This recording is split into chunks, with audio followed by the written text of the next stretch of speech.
Alléluia. Gloire à Jésus, gloire à Jésus. Le révérend Doumbia, c'est un phénomène. Je ne savais pas qu'il était comme ça. C'est un phénomène, il est tout le temps en feu. Je comprends pourquoi vous êtes en feu. Gloire à Dieu. Merci encore pour votre hospitalité. Merci encore pour votre chaleur. Vous savez, je reviens d'un grand travail. J'étais en Israël, Burundi, 30 matins, conférence équilibre. 2 jours après, je suis ici. Ma femme m'a dit, mais vraiment là, tu exagères. Mais ben, on n'a pas le choix. Il faut impacter le monde entier. Amen. Prions le Seigneur pour le message de ce matin. Du lever du soleil jusqu'à son couchant, que ton nom soit reconnu.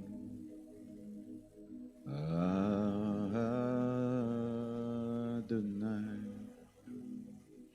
du lever du soleil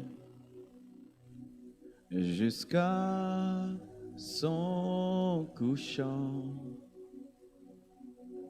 que ton nom soit reconnu.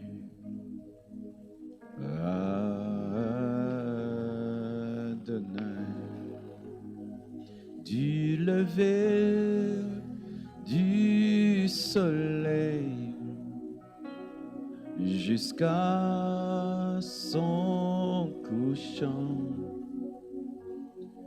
que ton nom soit reconnu. Adonai,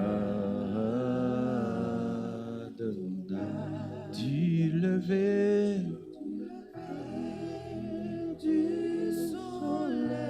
jusqu'à son couchant, que ton nom soit reconnu, soit reconnu. Adonai,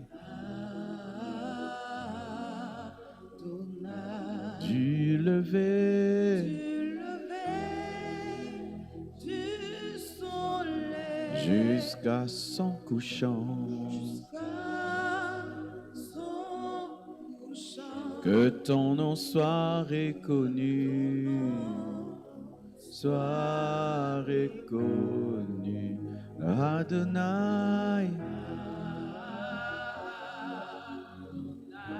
du lever. C'est facile à chanter. Jusqu'à son couchant, que ton nom soit reconnu.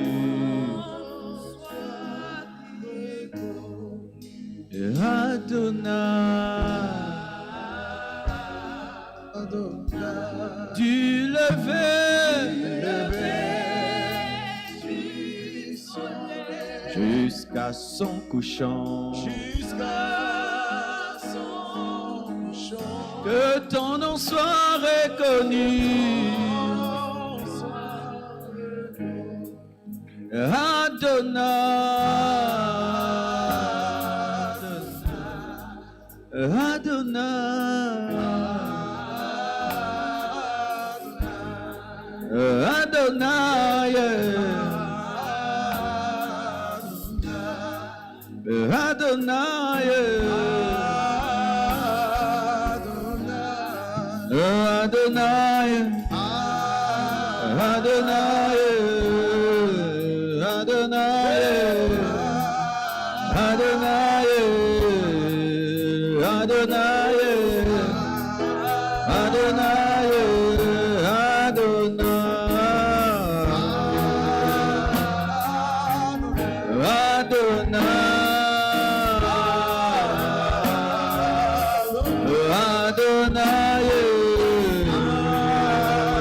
Jesus.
Jesus.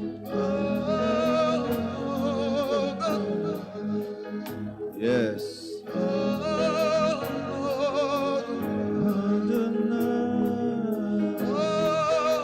Sa gloire est au milieu de nous, sa présence est ici.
prier.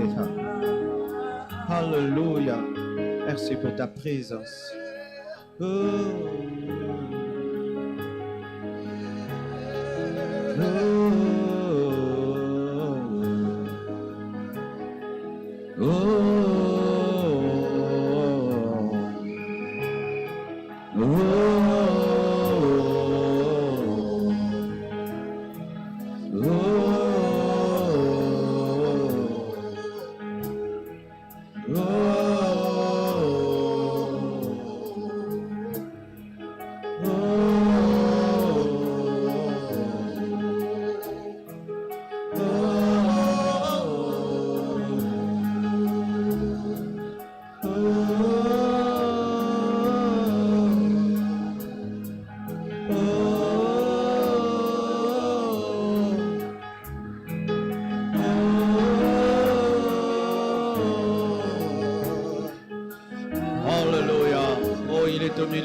Adoré, il est digne d'être prié, il est digne d'être cherché.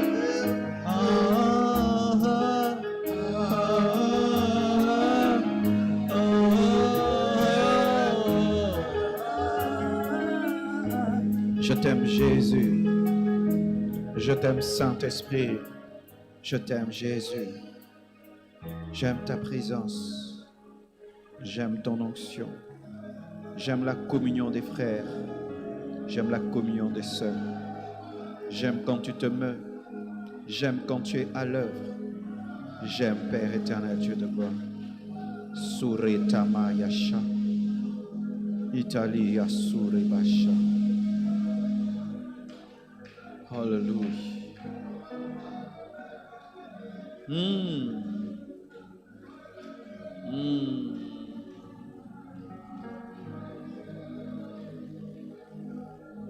Praises.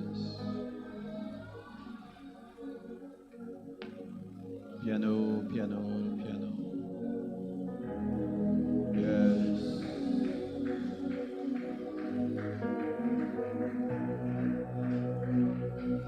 Descends sur nous comme une pluie, une brise légère. Ta nuée nous entoure. Sylvain, alléluia. Ce que nous voulons, c'est toi.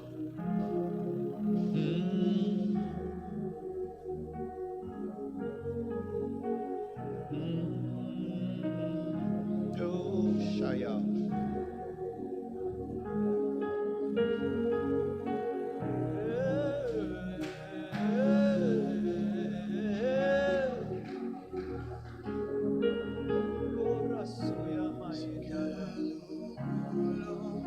C'est toi.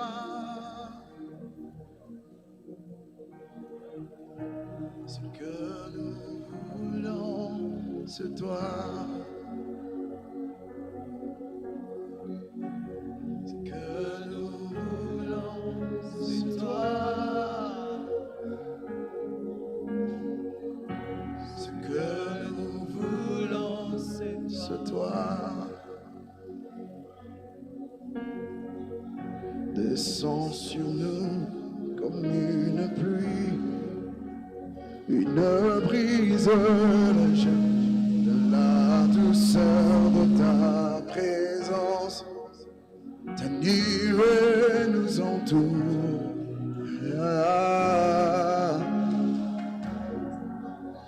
Ta nuée nous entoure. Descends sur nous comme une pluie.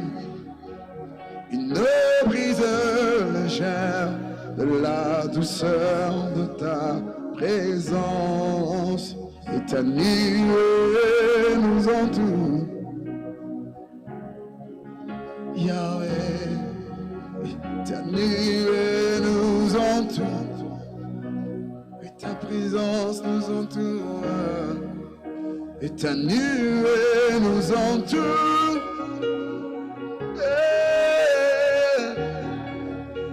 Ta nuée nous entoure, Yahweh,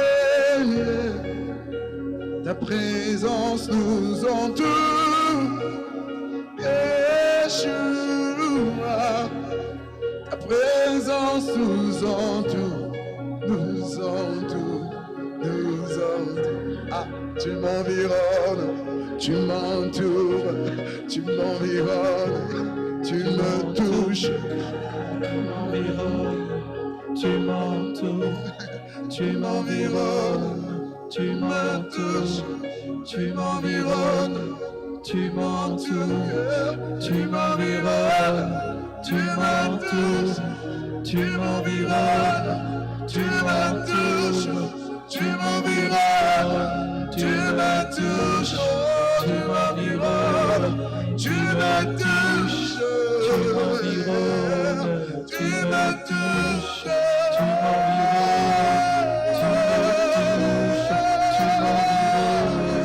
tu me touches, tu m'environnes, tu me touches, tu m'environnes, tu me touches, oh tu me touches, tu m'environnes, tu me touches, tu m'environnes, tu me touches, tu m'environnes, tu me touches, tu m'environnes, oh tu me touches, ce matin tu m'environnes, tu me touches, tu m'environnes, oh tu me touches, tu me touches, tu m'environnes, tu me touches,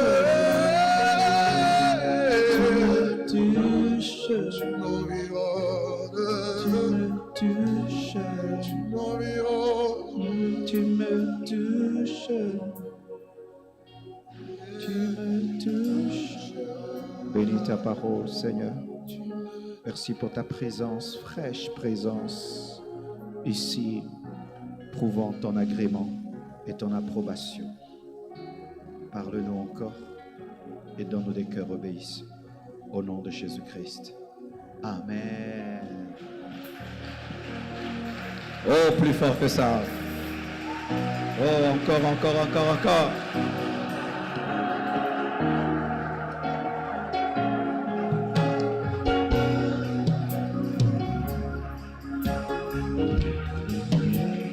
Acclamons pour les instrumentistes. Vous êtes bons. Amen. Et je bénis Dieu pour la fraîcheur de ce lieu. Alléluia. Déjà dans cette adoration, tu es béni. Si vraiment tu es entré de tout ton cœur, tu es béni. Et cette dernière partie, on vient de la composer seulement maintenant avec Sylvain. Tu m'environnes, tu me touches. C'est seulement ici à San Pedro qu'on a chanté ça. C'est vrai, non? C'est seulement ici. Donc, on vient d'ajouter ça à la chanson, seulement ici. Donc, quand tu chanteras, tu m'environnes, tu me touches. Pense à ce jour. Amen. Aujourd'hui, je vais enseigner calmement. Amen. Et la nuit, on va vibrer. Amen. Comme ça, on s'économise aussi. Il y a aussi un temps pour enseigner calmement. Amen. Donc, hier, j'ai enseigné sur quoi? Hier, j'ai enseigné sur quoi? Ah, vous n'étiez pas là la nuit? Hier, j'ai enseigné sur le processus d'accomplissement d'une vision. D'ailleurs, j'ai plus prêché qu'enseigné hier. Hier, quand j'ai suivi la nuit, j'ai dit « Ah, Marcelo, pourquoi tu criais beaucoup comme ça ?» Mais ce matin, j'ai enseigné sur la discipline pour accomplir une vision. C'est un sujet qui m'a été donné, que j'aime beaucoup, la discipline. Amen. Et parmi les disciplines dans la vie d'un leader, d'un visionnaire, c'est la lecture. Amen. Et je vous prie de vous procurer mes 5 livres que j'ai apportés pour vous. Stratégie face à la tentation, sur la sanctification, 5 paroles de sagesse sur la sagesse. Découvre, expérimente sa présence, ça t'aide à prier, à adorer et à te mouvoir dans sa gloire. La voie du véritable pardon, un livre d'amour. Dieu est amour. Amen. Pardonne nos offenses comme nous pardonnons aussi à ceux qui nous ont offensés. Et le secret du lieu secret, ça parle de la formation, de la préparation, du brisement. Tous ces 5 livres sont disponibles pour vous. C'est pas gratuit, hein? Certains quand ils disent disponible, donc je vais prendre. Non, tu vas acheter. Amen. Nous nous tenons debout pour lire une portion de la Bible. En m'accompagnant en douceur avec Yeshua. Proverbe 20, verset 13. Vous y êtes? N'aime pas le sommeil. L'enfant là me bénit. Amen. N'aime pas le sommeil de peur que tu ne deviennes pauvre. Ouvre les yeux, tu seras rassasié de pain. Asseyez-vous, s'il vous plaît. Aujourd'hui, je vais parler de la discipline pour accomplir une vision. Premièrement, je vais parler de la discipline du sommeil. 2, la discipline du temps. Aujourd'hui, c'est comme à l'école, comme on est aussi à l'école. Amen. 2, la discipline du temps. 3, la discipline financière. 4, la discipline relationnelle. 5, la discipline de son corps, corporel, si ça se dit. 6, la discipline des yeux. 7, la discipline de la langue.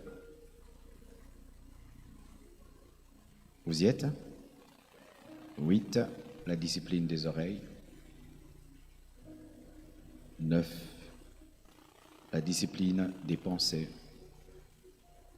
10, la discipline du culte personnel. Amen. J'espère que j'aurai le temps de finir, mais si je ne finis pas, j'ai déjà enseigné tout ça sur Compassion TV, sur YouTube. Tout ça, je l'ai enseigné. Amen. Et que Dieu bénisse l'organisation, qui puisse proposer des thèmes sur la discipline. Amen. Souvent, lorsque les gens organisent des activités, ils évitent les thèmes profonds. Amen. Ils aiment seulement des thèmes exubérants, alors que c'est l'enseignement qui assoit l'Église. Amen. Alors, parlons de la discipline pour accomplir une vision dans le domaine du sommeil. Lorsque tu as une vision, tu dois te discipliner par rapport au coucher et au lever. Celui qui aime le sommeil, la Bible dit clairement qu'il deviendra pauvre. Celui qui aime le sommeil ne verra pas sa vision se réaliser et s'accomplir. Vous savez, lorsque Dieu a dit à Josué de conquérir Jéricho et de traverser la mer Rouge, la Bible nous dit qu'il s'est levé très tôt matin. Souvent, nous voyons le Jourdain qui s'ouvre, nous voyons Jéricho qui tombe, mais il y a eu un leader qui très tôt matin s'est réveillé. Sachez aussi que Jésus-Christ n'est pas ressuscité la nuit, il n'est pas ressuscité à midi. Jésus est ressuscité le matin. Le matin. Un homme qui aime son lit ne sera pas grand. Tous les grands hommes n'aiment pas leur lit. Tous les grands hommes ne dorment pas beaucoup. Aujourd'hui, l'homme le plus riche du monde, Elon Musk, quand il parle de ses journées, il dit qu'il travaille pendant 15 heures. 15 heures du temps. Tous les jours. 15 heures du temps. Ainsi, tu te rendras compte d'une chose, que les hommes qui ont un rêve sont empêchés de dormir par le rêve et par la vision. Je t'assure. Lorsque vraiment tu as une vraie vision, cette vision va te tourmenter et va t'empêcher d'aimer le lit. Elle te sortira du lit très tôt matin pour écrire, pour travailler, pour prier, pour sortir, pour lire. Une vraie vision te sort du lit. Un vrai visionnaire n'aime pas dormir. Il faut le forcer à dormir. Il faut dire, va dormir. Et va dormir. Non, tu es fatigué, va dormir. Déjà, par la gestion de ton sommeil, Je peux savoir si tu seras grand ou tu seras petit. Non plus, je ne vous enseigne pas de ne jamais dormir, parce que même Jésus dormait. Mais ne fais pas du sommeil ton travail. Alléluia. Ne fais pas du sommeil ton travail. Tu ne peux pas passer 12 heures en train de dormir. Tu ne peux pas dormir à 0 heure et te réveiller à 12 heures tous les jours de ta vie. Tu peux faire ça si tu es malade ou si tu es en vacances. Mais tu ne peux pas faire de ça ta vie. Parce que déjà, si tu dors 12 heures du temps, mettons tu as vécu 50 ans sur cette terre, donc tu as dormi pendant 25 ans. Tu t'imagines? C'est-à-dire que tu es venu sur la terre pour dormir. La plupart des gens que je connaisse, qui sont grands, à 4 heures du matin, sont debout. 4 heures du matin. Chez moi, j'ai beaucoup d'animaux. J'ai remarqué que les animaux aussi se réveillent très tôt. Le coq, la poule, l'aigle, les paons, ils se réveillent très tôt. Et pendant que les animaux sont réveillés, il y a des hommes créés à l'image de Dieu qui dorment encore et qui disent « Je serai grand ». Vous devez savoir ceci déjà, que nous n'avons pas beaucoup de temps sur cette terre. Même vivre 120 ans, c'est peu. Tous les gens qui ont des grands rêves le sentent, n'est-ce pas? Aujourd'hui, j'ai 47 ans. J'ai besoin que Dieu m'ajoute encore même 200 ans pour faire ce que je dois faire. L'homme a été créé pour être éternel. Et lorsque même on a écourté nos vies à 120 ans, ce n'est pas suffisant pour faire des grandes choses. C'est pourquoi lorsque les politiciens ont le pouvoir, ils demandent un deuxième mandat, un troisième, un quatrième, et puis ils refusent de partir. Parce qu'ils trouvent toujours qu'ils n'ont pas tout fait. Alors avec le peu de temps que Dieu te donne sur terre, tu dors 12 heures du temps. Certains, ils se réveillent à 8 heures, ils mangent et puis ils vont encore dormir.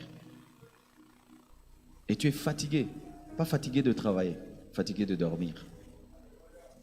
Tu es choura et tu es un échec et la pauvreté te surprendra. Et sache même que si tu as un certain succès, malgré que tu es un grand dormeur, sache que tu peux faire plus encore. On nous raconte l'histoire d'un grand basketteur américain. Il est mort l'année passée, je crois, ou il y a 2 ans, dans un crash d'hélicoptère. Scottie Pippen, je crois. Kobe Bryant. Et on dit que lui, avant que les autres n'aillent s'entraîner, il est précédé des heures avant. Et ainsi, il était toujours en avance. Gère bien ton sommeil. Gère bien ton sommeil. J'ai remarqué dans mon pays, par exemple, quand tu te réveilles vers 8 heures et tu sors, tu trouves des embouteillages. Et si tu devais quitter ta maison et faire seulement 30 minutes, tu vas faire 2 heures du temps pour arriver au travail. Mais ceux qui se réveillent à 3 heures du matin font 15 minutes. Pourquoi? Parce que celui qui se réveille à temps ne rencontre pas les embouteillages. Celui qui se réveille à temps, il a toute la maison pour lui et personne ne le distrait. Imagine, tu te réveilles à 3 heures du matin, qui va te déranger? Les hommes qui se réveillent à temps ont le monde à eux. Le monde est à eux, le quartier est à eux, la maison est à eux. Il n'y a pas beaucoup de perturbations quand tu te réveilles très tôt, parce que les gens qui te distraient sont toujours endormis. Toi qui dis que on m'empêche de prier, non, c'est parce que tu te réveilles tard. Même si tu as quelqu'un qui a décidé de t'empêcher de prier, comment seulement te réveiller très tôt matin? Il sera endormi pendant que tu prieras. Tu sais pourquoi on te distrait? Parce que tu te réveilles quand les distraits aussi sont réveillés. Oh, j'arrive pas à étudier, dans cette maison il y a du bruit, c'est faux. Réveille-toi à 3 heures du matin pour étudier, la maison sera à toi. Parce que celui qui te distrait sera endormi. Même le bébé sera endormi. Gérez bien votre sommeil. C'est parmi les grandes disciplines qu'on apprend dans l'armée, qu'on apprend à l'internat. J'étais à l'internat à l'âge de 12 ans. Et là, j'ai appris une chose, à me réveiller très tôt matin. Parce que si tu te réveilles tard, il n'y a plus d'eau. Il n'y a plus d'eau. Les gens sont passés avant toi, il n'y a plus d'eau. Et si tu te réveilles en retard, on passe par là, on te jette de ton lit. Et si tu te réveilles en retard, tu arrives, il n'y a plus de déjeuner. On a tout mangé. J'étais obligé de me réveiller pour avoir l'eau, pour qu'on ne me jette pas de mon lit. J'étais obligé de me réveiller pour manger. Si seulement tu manques ça dans ta vie, tu ne seras pas grand. Tu sais que te réveiller tôt, t'apprends à respecter le rendez-vous. Et tu sais qu'il y a des relations qu'on rate seulement parce qu'on n'est pas ponctuel. On te dit à 7h, tu viens à 7h30, la personne est partie. Mais si déjà tu te réveilles à 4h du matin, un rendez-vous de 7h c'est quoi? C'est rien du tout, parce que déjà à 4h tu étais réveillé. Mais si tu as l'habitude de te réveiller à 10h, et je te fixe un rendez-vous à 6h du matin, ça va être une corvée pour toi. Mais si tu te réveilles à 4h du matin, tous les rendez-vous qu'on te fixera, tu pourras les respecter. Parce que c'est rarement qu'on nous fixe des rendez-vous à 4h du matin, n'est-ce pas? Parce que si quelqu'un te dit à 4h du matin on se voit, tu vas croire que c'est la sorcellerie. Tu veux m'initier ou quoi? La plupart des rendez-vous, c'est après 5h, 6h, 7h. Même les écoles n'ouvrent pas 4h. Donc si tu te disciplines déjà à être quelqu'un qui se réveille à 4h, sache que tu seras grand. Alors voici comment on fait pour se discipliner dans le domaine du sommeil. Certains, ils ont des horloges au niveau de leur cerveau, au niveau de leurs esprits. C'est-à-dire quand ils disent je vais me réveiller à 4h, ils se réveillent à 4h. À 6h, ils se réveillent à 6h. Mais d'autres, il faut une montre. Des fois, il faut l'alarme, ton téléphone. Tu règles ton téléphone pour qu'il te réveille à 4h. Alors si tu es au début de cette discipline, voici ce qui arrive souvent. Quand ton téléphone va te réveiller à 4h, tu vas l'éteindre ou bien tu vas dire après. Alors moi, voici quand je m'établissais cette discipline, je mettrais réveil à 4h, et puis 4h15, 4h30, 4h45. Comme ça, si ça me rate à 4h, 4h15, 4h30, et puis je me réveille quand même. Alléluia. Montre-moi ton téléphone, et je saurai si tu es un homme discipliné. Les hommes disciplinés ont des alarmes dans leur téléphone. Jésus se réveillait très tôt matin. Avant que le soleil ne se lève, Jésus se levait. Et sachez que celui qui se lève en premier peut donner le nom à la journée. Car c'est celui qui voit l'enfant en premier qui peut lui donner le nom. Quand tu te réveilles à 10h, le sorcier a déjà donné le nom à la journée. Malheur, échec. Réveille-toi à temps et donne le nom à la journée. Sois le papa qui voit le bébé naître. Quand la journée naît, tu étais déjà là. Et tu dis gloire, grâce, faveur, succès. J'ai remarqué aussi que les plus grandes idées que j'ai reçues dans ma vie, je les ai reçues le matin. Quand le cerveau est frais, quand je ne suis pas encore intoxiqué par beaucoup de choses. Oh, la reine Elisabeth est morte, je n'ai pas encore appris ça. Tu vois, quand tu n'es pas encore allé vers ton téléphone pour qu'il y ait beaucoup de nouvelles, tu es frais pour recevoir la pensée divine. Réveille-toi le matin. Les grands hommes qui ont inventé des choses ont reçu ces idées le matin. Et le matin, aie un carnet pour écrire les idées du matin, les révélations du matin. Les grands hommes, le matin, ont un bic et ont un cahier. Parce qu'il y a des idées qui ne viennent qu'une fois. Une fois que tu rates, ça ne revient jamais deux fois. Deuxième discipline, qui ressemble toujours à la discipline par rapport au sommeil, la discipline du temps. Marc 1, verset 9, la Bible dit, « En ce temps-là, Jésus vint de Nazareth en Galilée et fut baptisé par Jean dans le Jourdain. Au moment où il sortait de l'eau, il vit les cieux s'ouvrir et l'Esprit descendre sur lui comme une colombe. Et une voix fit entendre des cieux ces paroles, « Tu es mon Fils bien-aimé, en toi j'ai mis toute mon affection. » Aussitôt, l'Esprit poussa Jésus dans le désert, où il passa 40 jours tenté par Satan. Il était avec les bêtes sauvages et les anges le servaient. Après que Jean eut été livré, Jésus alla dans la Galilée, prêchant l'évangile de Dieu. Il disait, le temps est accompli et le royaume de Dieu est proche. Répentez-vous et croyez à la bonne nouvelle. Regardez ceci. Jésus fait 30 ans d'anonymat. 30 ans d'anonymat. Et lorsqu'il sort de l'anonymat, vous voyez qu'il avait un calendrier. Il sort directement. Il va au baptême de Jean-Baptiste. Jean-Baptiste le baptise, le Saint-Esprit descend sur lui directement. Il va dans le désert. 40 jours. Il finit directement dans le temple.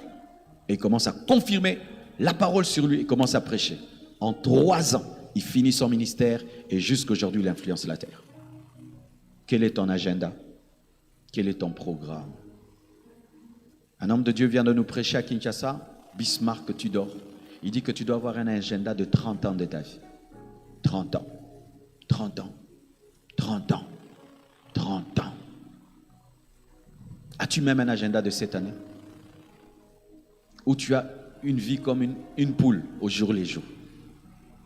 As-tu un agenda de cette semaine? As-tu un agenda de ce mois? As-tu un agenda de cette année? As-tu un agenda d'une année, de 2 ans, de 3 ans, de 4 ans? Il fut un temps, quand j'étais au début du ministère et que j'invitais un homme de Dieu, je dis, viens prêcher. Il dit, non, mon programme est full pendant 3 ans. Je disais, orgueilleux. Tu sais, les médiocres taxent souvent les autres d'orgueilleux. Non, c'est toi qui es désordonné. L'autre, il est ordonné. Mais aujourd'hui, j'ai des programmes de 2 ans, de 3 ans, de 4 ans, de 5 ans. Lorsque j'avais 20 ans, j'ai dit, quand j'aurai 40 ans, il faudrait que je fasse ceci. Et quand j'ai 40 ans, j'avais fait cela. J'avais 20 ans de projet. Quel est ton agenda? Quel est ton projet? Aujourd'hui, nous avons des agendas pour y écrire des prédications. Non, l'agenda, ce n'est pas pour écrire les prédications. C'est pour écrire le programme. Ton téléphone, il a l'option agenda. Mais c'est l'une des applications qui souffre de blessures intérieures dans nos téléphones, l'agenda. Tout le temps, WhatsApp. Mais est-ce que tu entres dans l'application agenda? Quel est ton agenda? Quelle est la gestion de ton temps? Comment as-tu géré cette journée? L'homme qui ne peut gérer une seconde ne saura gérer une minute. Et l'homme qui ne sait gérer une minute ne saura gérer une heure. Et l'homme qui ne sait gérer une heure ne saura gérer une journée. Et l'homme qui échoue une journée échouera une semaine. Et celui qui échoue une semaine échouera un mois. Et celui qui échoue un mois échouera une année. Et celui qui échoue une année va échouer une décennie. La gestion de ton temps. Je me réveille à telle heure. Après m'être réveillé, je fais ceci, je fais cela. Et puis ça, je me repose, je fais ceci, je fais cela, je fais cela. Cette semaine, je dois faire telle chose. Ce mois, telle chose. Cette année, telle chose. Comment tu vas savoir que tu as échoué ou pas s'il n'y avait pas un plan? Cette année était glorieuse. Sur base de quoi? C'est lorsqu'on a fait ce qu'on a prévu qu'on peut dire que c'était glorieux. Si tu n'as pas un agenda, comment tu sauras que cette journée est réussie? Quel est le but de cette journée? Moi, comme je vous enseigne calmement comme ça, c'était dans l'agenda. Enseigner calmement. C'était prévu d'enseigner calmement. Tu ne fais pas les choses pour les faire. Quel est ton programme? Quels sont tes projets? Quelle est ton organisation? Sachez ceci, que celui qui n'a pas un agenda subira les agendas des autres. Si tu n'as pas un programme, tu vivras mon programme. Car les hommes qui ont des programmes utilisent les autres dans leur programme. Quand l'homme de Dieu est venu m'inviter, j'ai dit non, pas cette période, pas cette période, pas cette période, cette période. Je viens pour autant de jours. Pourquoi? Parce que j'ai un agenda. Mais si je n'ai pas un agenda, il peut me garder ici à Saint-Pedro pendant 1 mois. Vrai ou faux? Vrai ou faux? Il peut dire, pasteur, après que tu aies prêché là, il y a telle église encore, et puis telle église encore, et puis telle église encore, et puis telle église, et puis je deviens habitant de Saint-Pedro. Comment on vous appelle les Saint-Pedro? Pétrucien. Pasteur Marceau devient pétrucien. C'est quand tu vois quelqu'un, il va dans un voyage missionnaire, on lui dit, tu rentres quand? Je rentrerai, et je rentrerai. Il se marie, il fait des bébés là-bas, il rentre jamais. Mais il était allé en voyage missionnaire. Il n'avait pas d'agenda. Si tu ne veux pas subir l'agenda des autres, aie ton agenda. C'est pourquoi quand tu vas en Europe, les gens te disent, je te donne 30 minutes, je te donne 1 heure. Quand on cause, on dit, tu me donnes combien de temps? Parce qu'ils savent que tout le monde a un agenda. Mais nous, en Afrique, nous sommes des chronophages. Tu connais la chronophagie? Ce sont les gens qui mangent le temps des autres. Il vient te voir, il n'a rien à te dire, mais il est là. Il est là, il est là. Il parle de tout et de rien, mais il te bouffe le temps. Voici une stratégie pour les chasser. Regarde toujours la montre, regarde toujours la montre, regarde toujours la montre, regarde toujours la montre. Et si tu sens qu'il ne comprend pas ce langage-là, et si tu sens qu'il ne comprend pas le langage de regarder la montre, tu lui dis, je te libère. Comment? Oui, je te libère. Parce qu'en soi, il est prisonnier de sa médiocrité. Parce que lui-même ne sait pas pourquoi il est là. Les chronophages. Il te prend au téléphone 2 heures du temps. Tu sais ce que je fais? Je coupe. Je coupe, c'est tout. Tu parles. Et tu ne vois pas que tu m'as pris 1 heure. Non, je coupe. Bam. Je te coupe. Parce que je ne peux pas passer ma vie au téléphone. J'ai beaucoup de choses à faire. On te prend le temps parce que tu n'as pas planifié ton temps. Ayez des agendas programmés. Ne fais pas des choses, je vais faire 10 ans. Non, commence même par cette année. Comme il te reste combien de mois? 3-4 mois. Programme jusqu'à la fin de l'année. Et l'année prochaine, programme toute l'année. Et puis commence à oser 2 ans. Et puis 3 ans. Un jour, j'ai suivi à la télévision, c'était la rencontre des chefs d'État d'Europe. Ils planifiaient pour 50 ans. Mais dans 50 ans, la plupart ne seraient pas là. Mais ils font des projets après leur mort. Planifie. Ne dilapide pas ton temps, car le temps qui passe ne revient pas. Alléluia. Troisièmement, la discipline financière. Je pourrais un peu parler là. Vous êtes prêts? Un tout petit peu.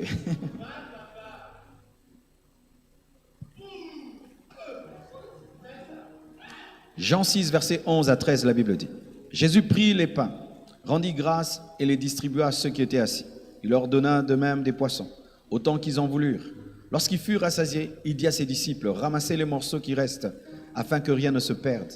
Ils les ramassèrent donc, et ils remplirent 12 paniers avec les morceaux qui restèrent, 5 pains d'orge, après que tous eurent mangé. Nous voyons que Jésus-Christ fait un miracle. Il multiplie les pains et les poissons.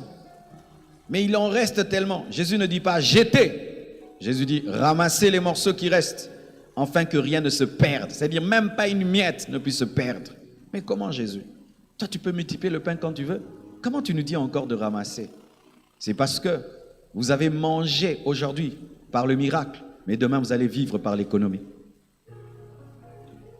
Vous avez mangé aujourd'hui par le miracle, mais demain c'est par l'économie. Ce n'est pas parce que j'ai la capacité de multiplier le pain que je vais toujours multiplier le pain. Demain je ne multiplie pas. Demain vous allez manger dans le dépôt.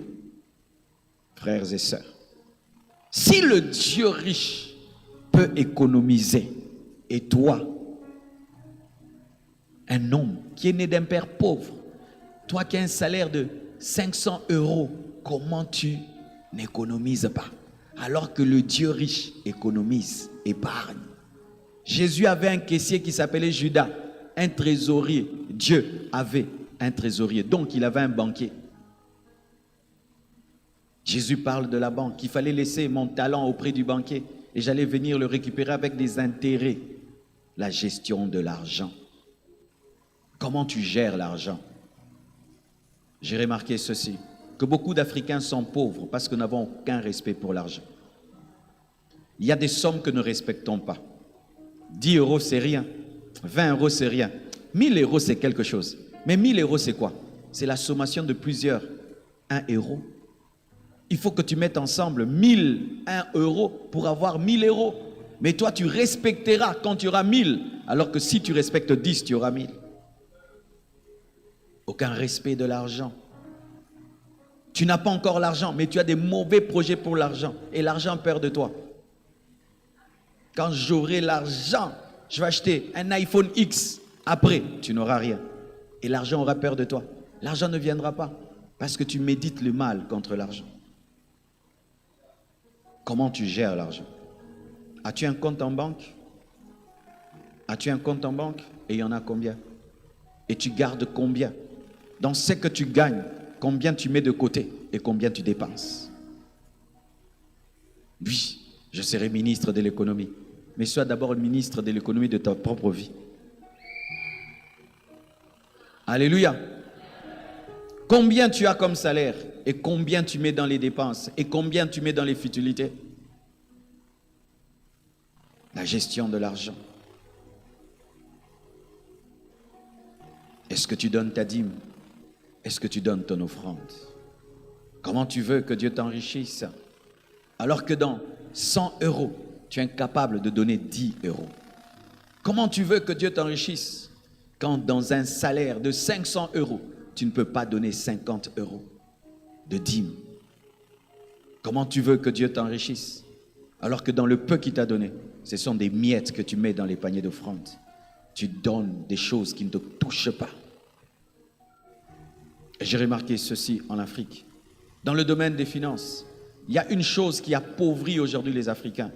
Ce sont des mariages qui coûtent cher pour rien.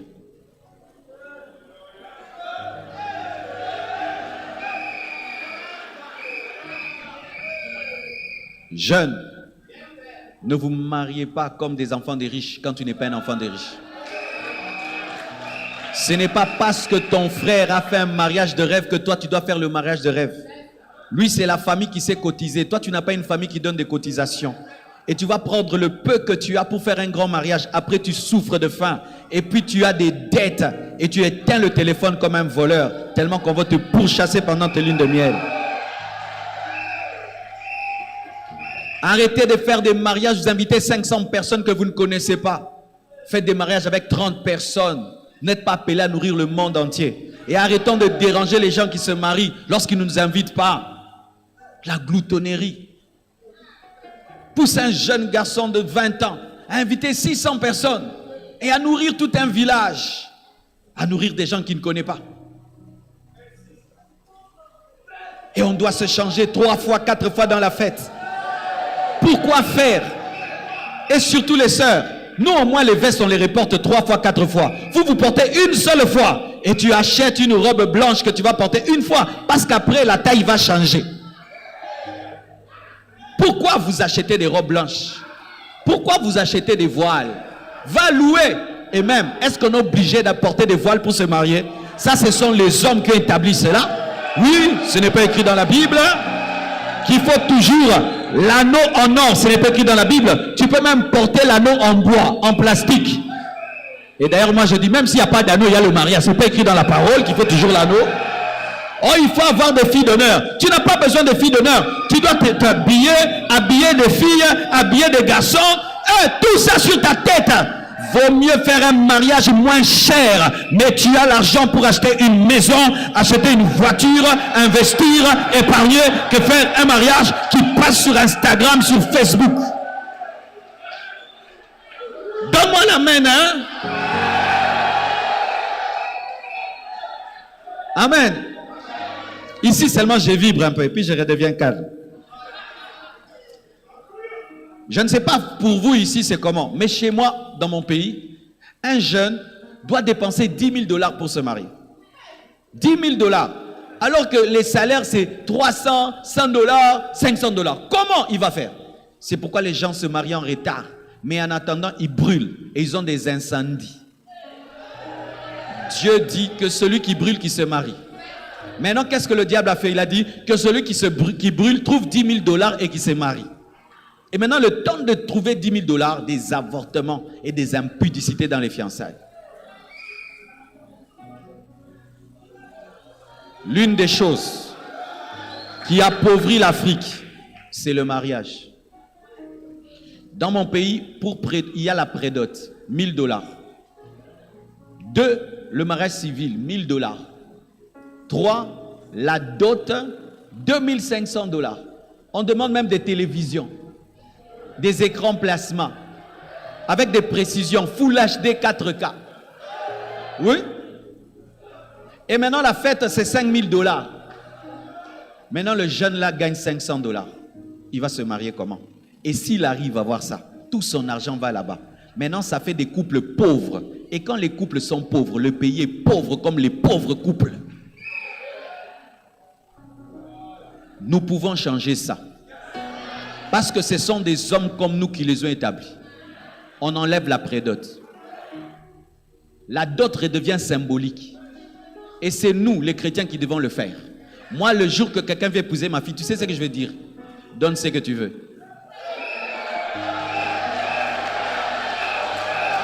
C'est tout. Donne ce que tu veux. Parce qu'on ne vend pas les enfants. Chers chrétiens, vous savez pourquoi l'Afrique ne change pas? C'est parce qu'on prie beaucoup. Mais on ne touche pas la culture. Nous-mêmes, nous sommes prisonniers de la culture malgré que nous prions. Alors voilà quand je dis ça. Toi, tu es dit que tu es chrétien. Tu te dis, mais ma fille, je l'ai habillée. S'il faut qu'on te dédommage tout ce que tu as fait pour ta fille, ça va coûter combien? Des millions. Alors, comme on ne peut pas vendre nos filles, donnons-les symboliquement. Mais voici le mystère qui est derrière. Lorsque tu donnes ta fille symboliquement, elle sera respectée. Mais si tu la vends, elle sera maltraitée. Parents, j'aime ta fille et tu me fais souffrir pour l'épouser. Quand je vais l'épouser, ne viens pas encore me demander. Hein. Parce que tu as déjà eu ton argent, tu as vendu. Et de deux, c'est ce qui pousse les hommes à dominer les femmes parce qu'ils les considèrent comme étant des choses à jeter. C'est pourquoi ma soeur, lorsque tes parents veulent te vendre, dis, je ne suis pas une marchandise. Donne-moi la main, hein? Sans renouvellement de l'intelligence, l'Afrique ne se développera jamais. Pendant que nous, les Africains, pauvres que nous sommes, nous vendons nos enfants, les Blancs les donnent gratuitement. Tu vois, en Europe, tu épouses une blanche, elle part seulement. Ça fait que les jeunes couples européens commencent riches, mais les jeunes couples africains commencent pauvres. C'est pourquoi une femme blanche, tu l'épouses, tu as du mal à la maltraiter. On ne t'a rien demandé, on t'a demandé que l'amour. Mais l'africaine, tu as donné 10 vaches.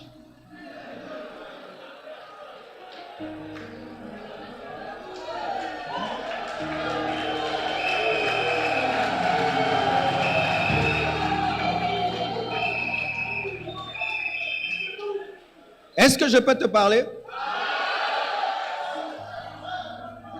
Jeune homme, tu as la vision d'être un homme d'affaires. Et maintenant, tu as épargné 30 000 $ dans ton compte en banque. Amen. C'est-à-dire, tu fais tes affaires, tu as 30 000 $ ou 30 000 € dans ton compte en banque. Et puis, tu tombes amoureux d'une fille, d'une famille riche. Quand tu arrives là-bas pour l'épouser, ils veulent l'hôtel 5 étoiles. Ils veulent la limousine. Et ils disent que la fête, c'est 60 000. Et toi, tu dois donner la moitié. Tu vas prendre tes 30 000 là pour épouser leur fille. Non, n'épouse pas une telle fille. Refuse. C'est la pauvreté. Dis à ses parents, je n'ai pas les moyens. Mais j'aime votre fille. Je vais la nourrir, je vais la vêtir. Mais une fête de 30 000, je n'ai pas. Votre problème, c'est que vous êtes tellement orgueilleux que vous acceptez des choses qui vous tuent.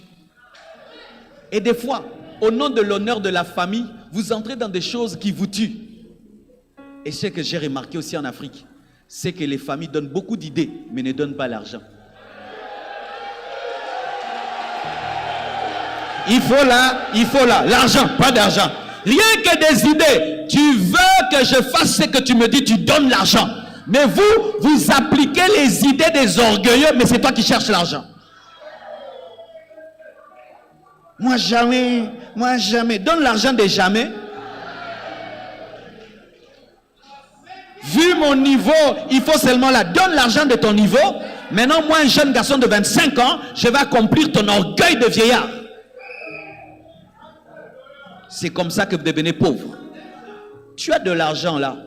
Avec cet argent, si tu te disciplines, dans 5 ans, 10 ans, tu seras millionnaire. Mais Satan va te voler ton argent par l'orgueil. L'orgueil des mariages. Dimanche, vous savez quoi? Je vais bénir un mariage. Vous savez comment? Par Internet. Lui et la femme et moi sur Internet, ils sont bénis. Où est le péché? Où est le péché? Parce que vous me regardez bizarrement. Où est le péché? Je le bénis. Facebook Live. Tenez-vous les mains. Tenez-vous. Voulez-vous? Voulez-vous? Oui, je les veux. Fais porter l'autre l'alliance. Fais porter. Vous êtes bénis. Amen. Ils sont bénis.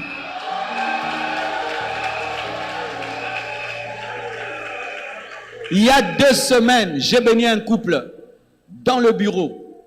La femme, le garçon, un pasteur, et je les ai bénis. La femme n'avait pas porté de voile. Je vais te choquer, elle avait porté un pantalon. Où est le problème? Quand tu l'as aimé, tu étais en pantalon. Maintenant qu'on veut t'épouser en pantalon, il y a un problème. Des choses qu'on fait. Où est le péché? Où est le péché?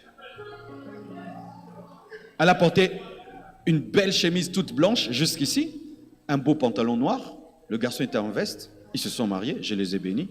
Économie, rien, aucune dépense. Tout est resté dans la caisse. Mais quand ils vont m'inviter dans leur maison, il y aura tout. Je préfère un tel mariage que des gens qui font un grand mariage. Tu vas là-bas, ils s'assiedent par terre.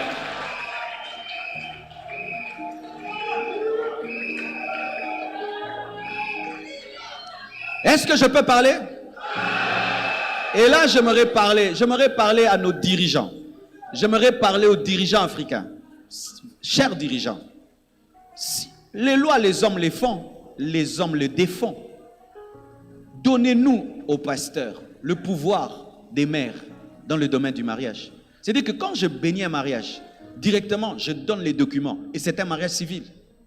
Au lieu qu'il y ait deux fêtes, le civil et le religieux, qu'on mélange le civil et le religieux, en donnant au pasteur le pouvoir de donner les documents. Ça se passe dans certaines nations. Je ne suis pas en train de rêver.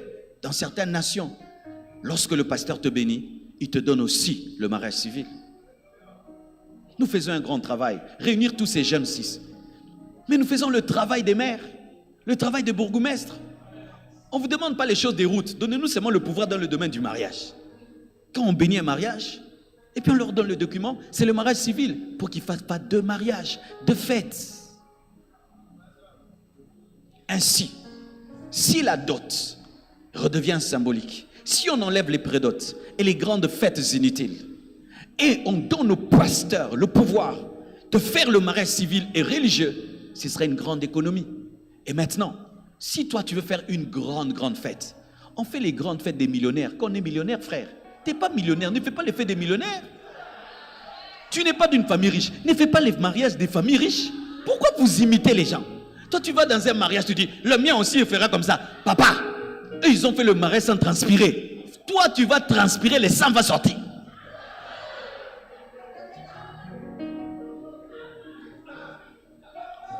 Ce que je te dis, moi je l'ai fait.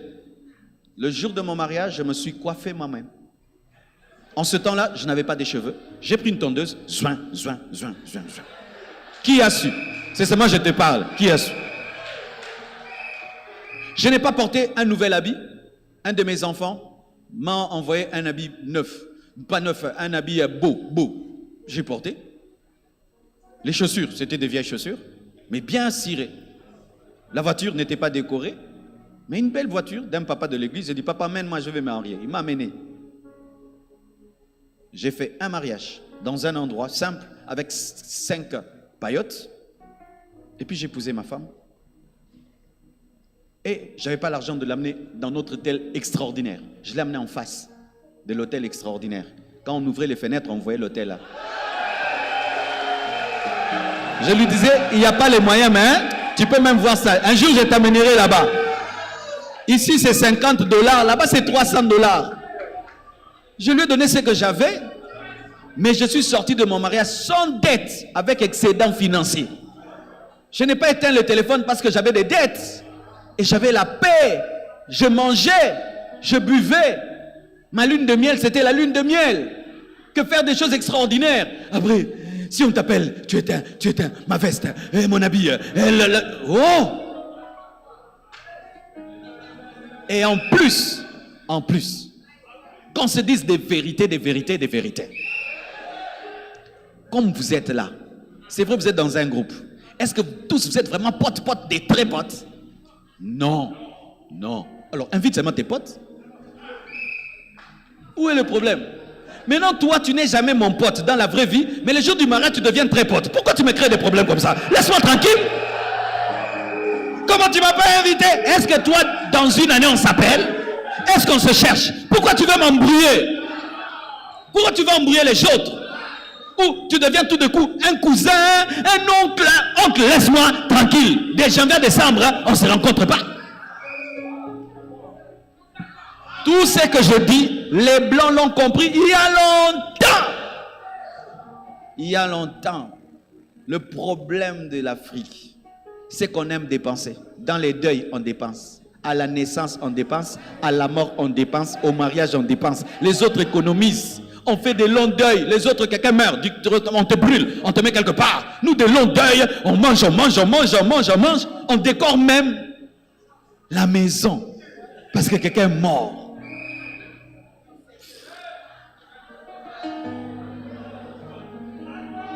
On aime être pauvre. On aime être pauvre. Vous savez pourquoi on est pauvre? Parce qu'on est orgueilleux. Ta femme accouche. Il faut qu'elle sorte avec le wax hollandais. Tu as déjà dépensé beaucoup d'argent à l'hôpital là-bas. Tu fais encore une fête de la naissance. Pourquoi vous faites ça? Cet enfant-là, tu dois le nourrir. Tu dois l'amener à l'hôpital. Et tu dépenses de l'argent parce que l'enfant est né. Parce que tu as vu ça quelque part, baby shower. Celui qui a fait baby shower là, il a beaucoup d'argent. Ce sont les miettes de son argent qu'il a dépensé. Toi, tu le suis. On a des deuils maintenant avec des tapis rouges. On aime dépenser. Ton téléphone que tu as là, est-ce que toi tu dois avoir un téléphone aussi cher? Oui. Avec l'argent que tu gagnes, comment tu as le dernier iPhone? Comment vous pouvez avoir le dernier iPhone? Tu es photographe? Tu es caméraman? Non. Parce que l'iPhone là, le dernier là, c'est un bureau, hein? Mais toi, tu l'as seulement. Je l'ai. Ok? Tu l'as. Après quoi? Tu es riche, hein? Tu l'as et puis tu marches à pied. Tu l'as et puis tu marches à pied. Tu as le dernier iPhone. Alors que l'autre, quand il achète le dernier iPhone, hein, il a une Ferrari, hein? Il a une villa avec piscine. Toi, tu as le dernier iPhone.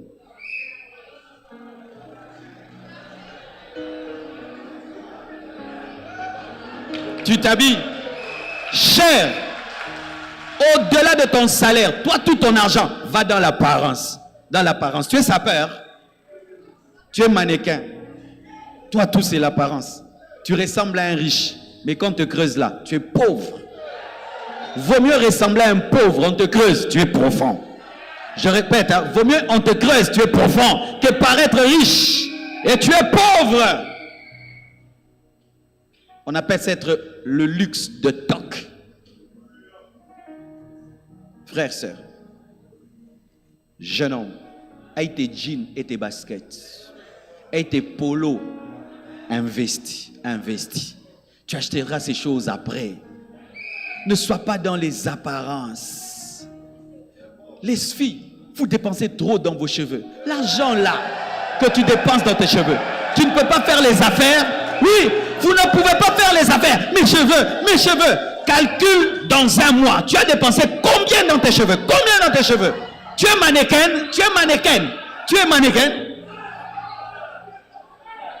Une semaine tu changes. Et pire encore, c'est sur le dos d'un garçon. Toi aussi, vraiment. C'est sur ton dos qu'on change, sur ton dos. Donc, toi, tout ton argent, banane, patate, jamais.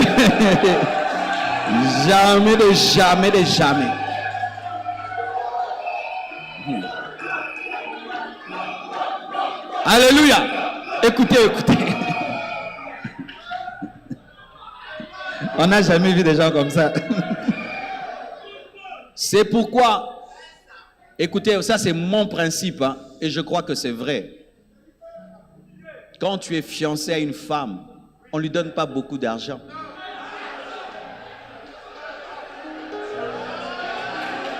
On ne donne pas beaucoup d'argent dans les fiançailles. Parce que si elle te dit non, comment tu vas récupérer? Tu vas perdre ton capital dans une femme. Jamais. Je te donne des cadeaux symboliques. Comme ça, si tu me dis non, je ne regrette pas et je continue ma route. Je ne peux pas te faire étudier, je t'achète tout, jamais. Et puis si tu me dis non, comment je vais récupérer mon investissement? Oui. Et d'ailleurs, une vraie femme, elle est d'accord avec moi. Parce qu'une vraie femme refuse des dettes morales. Une vraie femme refuse qu'on lui donne beaucoup si elle n'a pas encore dit oui, parce qu'elle peut constater que tu n'es pas l'homme de sa vie, mais tellement que tu l'as beaucoup aidé, elle t'épouse, elle devient malheureuse. C'est là que nous nous appauvrissons. Dans des choses de mariage, des fiançailles, des deuils, des habits, des chaussures. Alléluia. Ainsi, suivez.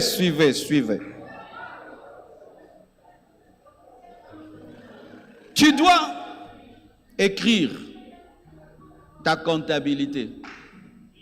Vous savez, il y a un temps, j'ai chassé les démons de pauvreté, mais il n'y en avait pas. J'avais une mauvaise gestion de mon argent. Je me souviens, j'arrivais à la fin du mois. Tu payes la maison, tu payes l'eau, l'électricité, tu n'as rien. Et puis Dieu me dira, mais comment tu sauras ce que je te donne si tu ne le comptes pas? Commence à compter tout ce que je te donne, frère, et je vous demande de le faire. Et c'est facile. La technique, tu vois ton téléphone, tu fais seulement le journal ou un SMS que tu envoies un numéro que toi-même tu connais, où tu écris tout ce que tu as. Si on te donne $5, tu écris $5. On te paye, tu écris. Ça doit être quelque chose que tu as à portée de main, pas de compliqué. Chaque fois, même si je sors là, quelqu'un me dit, pasteur, je te donne 500. J'écris. À la fin du mois, je compte. Et puis maintenant, je regarde. J'ai donné combien? J'ai gardé combien? J'ai fait quoi? Alors quand j'ai fait ça pour ma première fois, j'étais étonné. Dieu me bénissait déjà. Dieu me donnait quand même assez à la fin du mois. J'avais quand même assez. Mais ça disparaissait. Maintenant, je suis allé voir. Qu'est-ce que je faisais de mon argent? Vous savez que, en ce temps-là, mon argent allait dans le carburant de ma Jeep. J'étais un jeune homme. On m'avait offert une Jeep très chère qui me coûtait $20 par jour de carburant. Et j'y mettais $600 par mois de carburant. Alors j'ai compris qu'il fallait que je vende la Jeep et je l'ai vendue. Mais toi, tu vas t'accrocher à ça. Tout le monde me craint avec ma Jeep. Maintenant, si je la vends, on va croire que j'ai baissé. Tu vois, l'orgueil rend pauvre. Baisse, recule pour sauter. Comment tu peux avoir une voiture qui te prend tout ton argent? Va avoir même une moto. Un jour, on fait une interview à Jean-Claude Van Damme. On dit, est-ce que tu as une voiture? Il dit, j'ai pas de voiture. Comment? J'en ai pas besoin. Je dis, Jean-Paul Van Damme. Il dit, je loue les voitures, c'est tout. Je loue, j'ai besoin d'une Ferrari, je la loue et puis je la laisse. Je n'ai pas besoin. Parce que j'ai besoin d'avoir toutes les voitures. Et je ne peux pas acheter toutes les voitures. Alors quand j'ai besoin d'une Ferrari, je loue pendant un mois une Ferrari et puis je dépose. Et puis je loue une Porsche, je dépose. Et j'ai toutes les voitures sans avoir une voiture.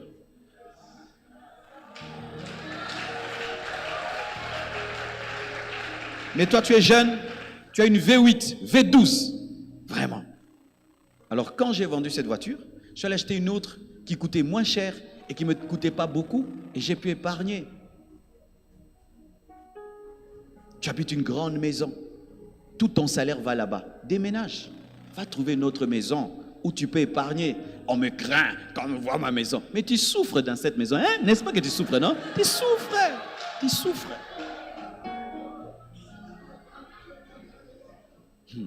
Moi, j'ai fait ça. J'ai quitté mes parents. Je suis allé habiter un quartier cher. Donc, j'ai quitté mes parents à l'âge de 24 ans. Directement, je suis allé dans le quartier des riches pendant une année. Et puis j'étais asphyxié. Je suis allé voir le bailleur, j'ai dit chasse-moi, j'arrive plus. On m'a chassé, j'ai reculé, je suis allé habiter maintenant un quartier bas, dans une maison moins chère. Et là quand même, progressivement, jusqu'à ce que je suis rentré maintenant dans ces quartiers-là, mes propriétaires.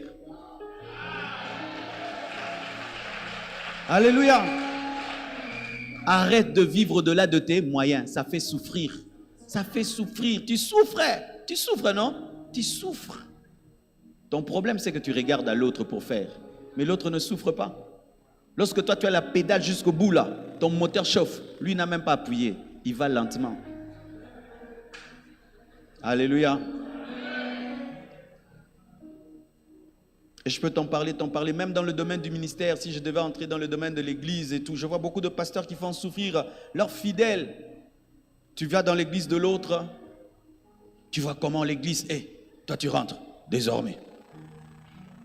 Dans cette église, vous êtes en train d'échouer avec moi. Je vais vous enseigner.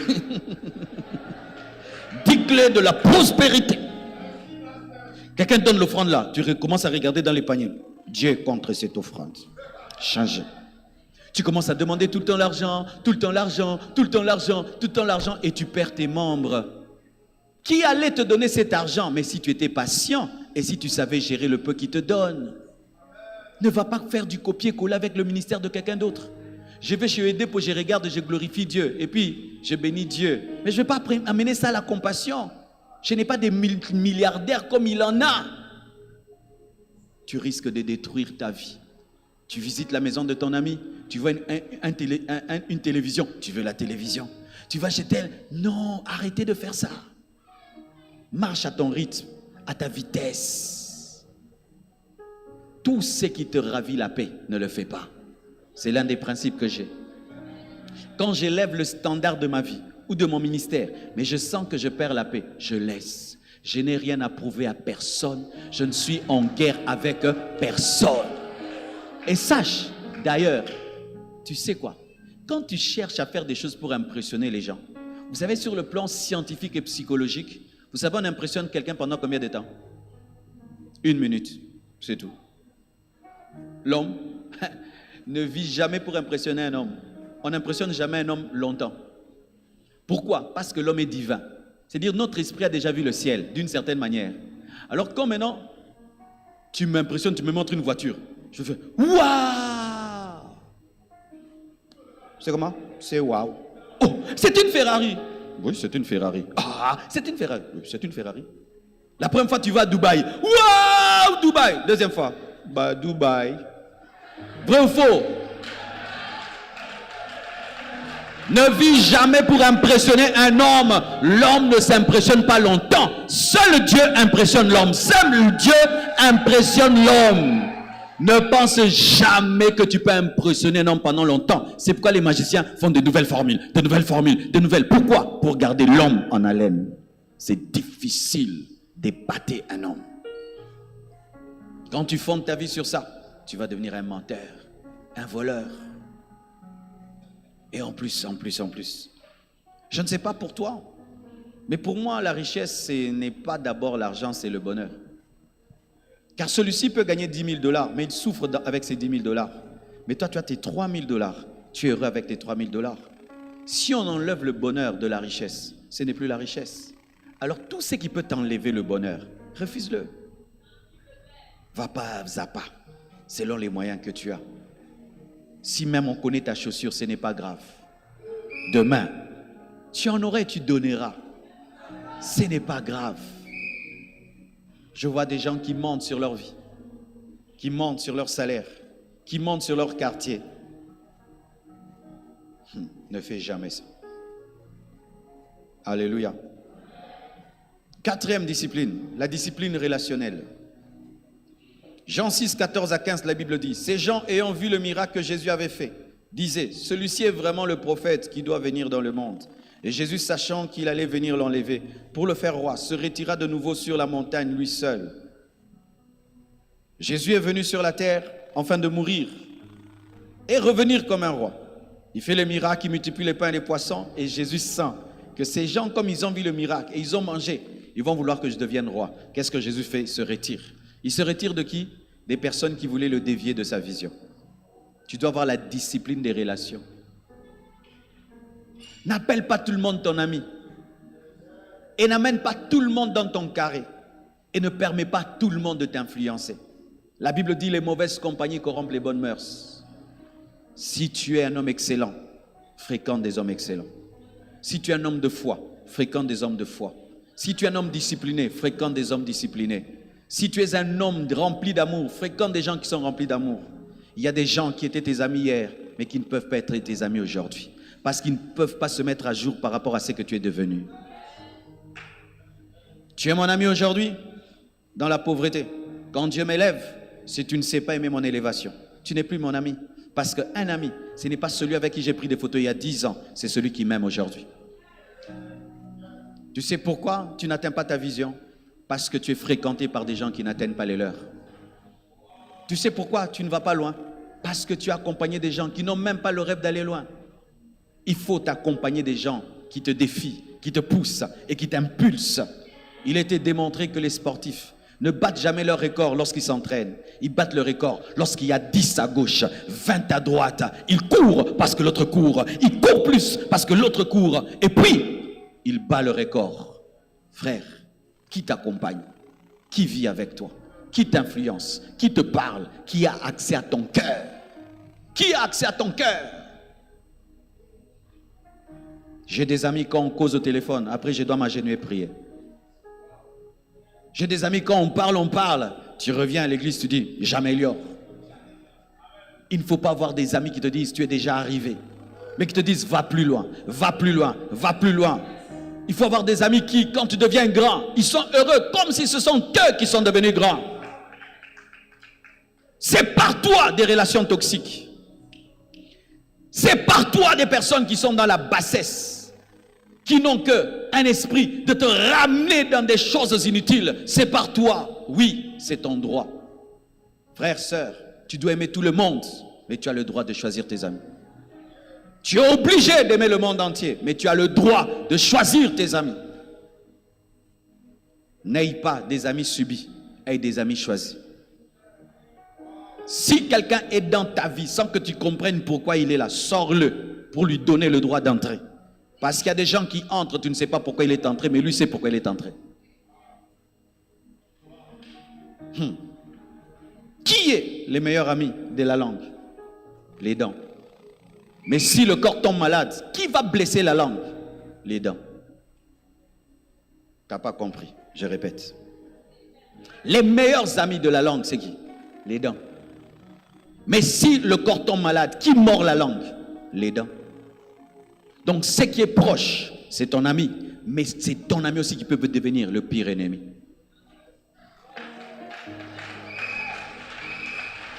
Lorsque quelqu'un se mord la langue, eh bien la douleur que la langue ressent est terrible. Mais qui vient de le faire? Celui qui est à côté. Mais quand le corps est en bonne santé, regardez comment nos dents évitent notre langue. C'est pourquoi tu dois veiller sur qui est proche de toi. Parce que si tu ne veilles pas, le jour où la maladie entrera, la personne te fera très très mal. Arrêtez de vous confier à n'importe qui.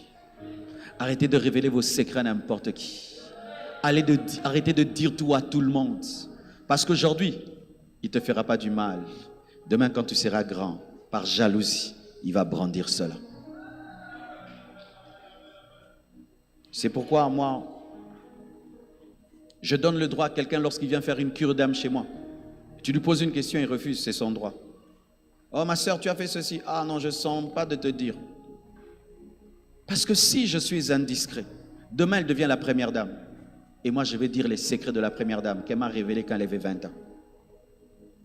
Arrêtez d'être sur vos vies. Hey, la discipline de ta bouche. Aujourd'hui, ce que tu dis, tu trouves que c'est rien parce que tu n'es rien. Mais demain, ça va être une arme contre toi. Par jalousie. Parce qu'il y a des gens qui se plaisent à dire, voyez celui que vous trouvez grand, il n'est rien. Voici, voici, voici, la jalousie. Qui est ton ami? Quelles sont tes relations? Qui te fréquente? Qui te parle? Qui t'influence? Qui te révolutionne? Cinquièmement, la discipline du corps. 1 Corinthiens 9, verset 27. Mais je traite durement mon corps et je le tiens assujetti, de peur d'être moi-même rejeté après avoir prêché aux autres. Vous savez, lorsque quelque chose est écrit dans la Bible, il faut vérifier qui le dit. Ce n'est pas n'importe qui le dit, c'est Paul. Paul traitait son corps durement. On traite son corps durement par rapport à quoi? Par rapport à la gloutonnerie, par rapport au sommeil, par rapport à l'impudicité, par rapport à l'adultère. Donc Paul disciplinait son corps aussi par rapport à ces choses-là. Ne pas être glouton, ne pas être quelqu'un qui dort beaucoup, ne pas être un impudique, ne pas être dans l'adultère. C'était un homme. Rappelez-vous qu'avant de connaître Jésus, c'était un homme méchant. C'était un homme brutal. Et donc il avait les tentations comme tous les hommes, d'impudicité, d'adultère, mais il se retenait et il traitait durement son corps. Vous connaissez l'histoire de Dominique Strauss-Kahn? Il devait devenir président de la France, n'est-ce pas? Une petite indiscipline. Il va seulement chercher à violer une femme de chambre. Et c'est fini. C'est fini. Aucune discipline de son corps. Alors qu'il devait être président, c'est lui qui devait être à la place de Emmanuel Macron. Mais il rate ça. Pourquoi? Le plaisir sexuel. Vraiment, mon frère. Quand tu veux détruire ta vie pour quelque chose, hein, il faut un peu réfléchir. Scientifiquement, jamais on a une extase sexuelle d'1 heure du temps. Non. Dieu ne peut pas faire ça. Tu vas tomber malade. Ça dure peu de temps. Mais pour ce petit plaisir-là, toi tu détruis 20 ans, 30 ans, 40 ans de ta vie. Tu détruis une vision. Hein? Tu es un PDG, tu vas coucher avec la secrétaire. Et puis tu perds l'entreprise pour la secrétaire. Vraiment, tu es bête de bête, hein? Dourou! Zoba! En Chili, on dit chidingi dingi. Tu dis vraiment, tu es vraiment... Hey. Tu rassembles des gens comme ça. Et puis tu vas coucher avec une sœur. Hein? La sœur là va faire le suivi de ces gens. Hein? Vraiment, des gens qui font des trucs. Ta vie va bien. Tu vas t'embrouiller avec un garçon, avec une fille, pour le plaisir de quelques minutes. Chaque fois que le diable te tente, mets dans la balance la tentation et ce que tu as. Qu'est-ce que je vends? Qu'est-ce que je vends? Qu'est-ce que je vends? Joseph a failli vendre la place du Premier ministre en couchant avec la femme de Potiphar. Tu veux vendre un grand ministère pour un plaisir. Tu veux vendre, peut-être toi tu seras un président pour un plaisir. Tu attrapes le sida puis tu meurs avant le temps pour le plaisir. Quand tu as une vision, tu ne dois pas écouter ton corps. S'il chauffe, tu mets les glaçons. Tu m'entends, hein? Il chauffe, glaçons. Alléluia. Quand j'étais au début de ma vie chrétienne, voici comment j'avais la victoire sur l'impudicité. Quand Satan me montrait une fille, je donnais toujours des noms aux filles dans mon cœur. Je les appelais problèmes. Quand Satan me dit, hey, regarde cette fille-là, un grand problème, hein? Ça c'est un grand problème. Un grand problème. Et la fille-là, ce problème est très sérieux. Qui sera attiré par un problème? Système dans la tête. Donne des noms comme ça. Dis ça, c'est vraiment l'enfer. Tu montes au sommet de la montagne et Dieu te donne l'onction qui peut influencer toute ta nation. Tu descends, tu vois une belle femme, tu couches avec elle. Et certains même vous couchez avec vos fiancés alors que c'est à toi. Tu vas le faire toute ta vie jusqu'à te fatiguer. Tu manges avant. Pourquoi tu as mangé? C'est un problème. C'est pas qu'on a interdit, c'est pour toi. On te dit attends dans 1 mois, tu fais avant. Pourquoi tu as fait avant?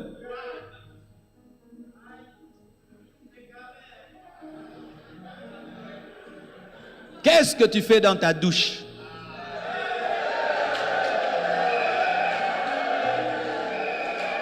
Qu'est-ce que tu fais dans ta douche? 1 heure dans la douche, tu sors, tu n'es pas lavé. Tu sors sec, mais le savon a diminué. Ouais. Et cette main-là qui se masturbe aura l'argent. Cette main-là qui se masturbe va guérir les malades. Cette main qui se masturbe là va communiquer la bénédiction. C'est pourquoi quand tu as fini de te masturber, arrête de nous saluer. Arrête de nous saluer. Garde ta main. Garde ta main. Garde ta main. Garde ta main, frère. Garde ta main. Garde ta main. Garde ta main. Mais c'est quoi là? Tu es en train de nous donner des microbes.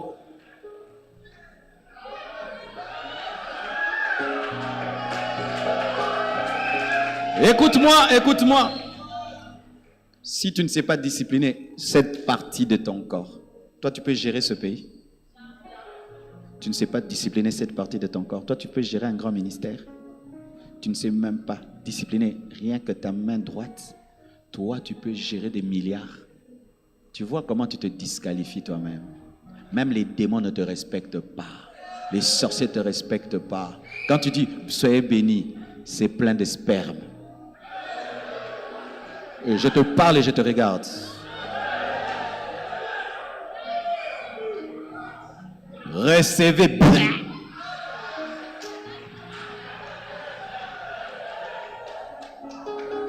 Mais oui, non? Si tu ne disciplines pas ton corps, Paul dit, je traite durement mon corps, de peur d'être disqualifié après avoir prêché aux autres. Ce n'est pas de la blague, mes frères. Même si ton corps chauffe, agenouille-toi, prie. Dis, Dieu, donne-moi la force. Je ne veux pas pécher. Je ne veux pas t'abandonner. Ma sœur, même si un homme vient, il est beau, parfumé, élégant, tu sens même que tu es parti. N'oublie pas ta destinée. N'oublie pas que tu es une servante de Dieu. N'oublie pas que tu iras très loin. N'oublie pas les enfants que tu vas engendrer. N'oublie pas que tu dois avoir un parcours glorieux. N'oublie pas, même si tu es parti, ressaisis-toi. Un jour de mes filles m'a fait rire, elle m'a dit, pasteur, j'étais déjà parti. J'ai commencé même à me déshabiller. Je me suis rappelé de tes prédications. J'ai dit, hé, je me suis habillé, j'ai fui. Oui. J'ai fui. J'ai dit, ma fille, que Dieu te bénisse. Mais n'arrive plus jusqu'à ce niveau-là quand même.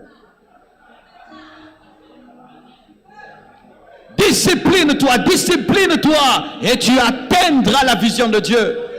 Tous ceux qui arrivent loin se disciplinent. Discipline le corps. Même quand tu vois un champion de boxe, il ne mange pas n'importe quoi. 1000 fois, on parle de Ronaldo. Combien d'abdominaux il fait? Oh, le champion. Mais qu'est-ce qu'ils font ces champions? Quand tu vois un champion d'athlétisme, qu'est-ce qu'ils endurent comme discipline? Si les gens de ce monde, pour avoir des couronnes corruptibles, acceptent de la discipline, et nous pour la couronne incorruptible. Quand moi je vois un sportif, comment il mange que des carottes et des légumes, il court, mais pour être champion que pendant 2 ans, après on l'oublie. Alors moi, pour une couronne éternelle, j'accepterai d'être dans une chambre, d'habiter une chambre, maison, église, église, maison, maison, église. Vous savez, quand je suis allé pour la première fois à Miami, tout le monde se promenait. Dieu m'a dit, tu ne te promènes pas, reste dans la chambre. J'ai dit, Seigneur, quand même c'est Miami. Hein? Un petit tour. Il dit, pas de tour. Tu restes dans la chambre. Moi, Miami, j'ai regardé par la fenêtre Miami. Les gens qui m'ont accompagné et se promenaient à Miami. Alors que c'est moi qu'on avait invité. Et Satan te dit, hein? Et il profite plus que toi. Dans la chambre. Le prix à payer. La discipline du corps. Disciplinez vos corps. Traitez durement vos corps. Traitez vos corps comme des militaires, des soldats. Traitez ça. Même s'il veut. Non, ton esprit est supérieur à ton corps. Et ton esprit peut dominer ton corps quand tu as le Saint-Esprit. Waouh, le temps est passé. Ok. La discipline des yeux. 1 Jean 2, verset 15. N'aimez point le monde, ni les choses qui sont dans le monde, ni ce qu'aime le monde. L'amour du Père n'est point en lui.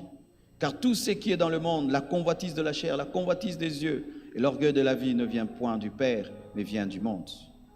Le pasteur Mohamed m'a raconté une histoire, je crois, il y a 3 jours. Il a osé faire des choses que moi, je ne ferai jamais. C'est bien seulement entendre dans les oreilles. Il est allé quelque part, il a fait le saut en parachute. Hey, moi, jamais. Jamais. Moi-même, les manèges là, j'aime pas. Ça me donne des palpitations. Alors lui, il est monté quelque part là. Et il a sauté en parachute. Et il dit que quand tu sautes en parachute, on te dit une chose. Vous devez tomber là. On te dit seulement, regarde là. Tu iras là. Si tu regardes les arbres, tu iras vers les arbres. Il dit quoi? Oui. Il dit le cerveau de l'homme et le corps sont connectés aux yeux. C'est-à-dire quand tu as le parachute comme ça, tu vas atterrir là. Regarde seulement là. Tu viras là. Donc là où tu regardes, c'est là où tu vas.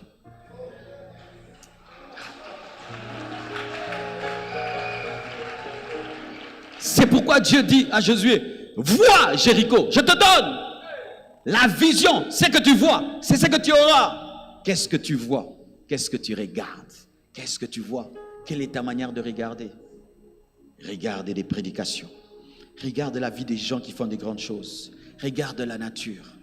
Regarde des choses en fonction de ton appel. Tu appelles être un architecte, regarde les immeubles. Regarde les ponts. Tu appelles être pilote, regarde les avions. Tu appelles être pasteur, regarde les grandes églises. Regarde les hommes. Mais si tu ne disciplines pas tes yeux, là où tes yeux regardent, c'est là où tu iras. Aujourd'hui, comme je l'ai dit hier, la jeunesse est combattue par les yeux. Hier, pour regarder un film pornographique, je me souviens notre temps, tu devais payer de l'argent. Et tu vas dans un ciné, tu te déguises en adulte, tu changes de voix. Tu as quel âge? J'ai 18 ans.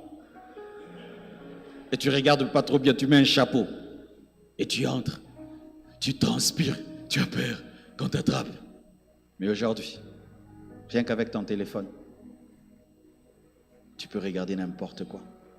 Si je vous arrachais vos téléphones maintenant, qu'est-ce que je vais trouver dedans?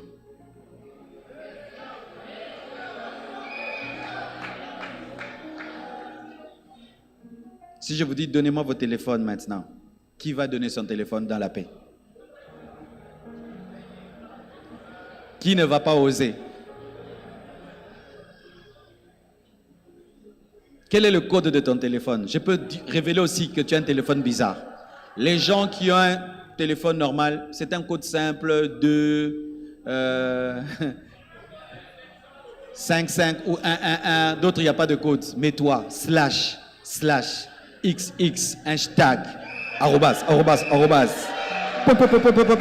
slash, C, majuscule, Z.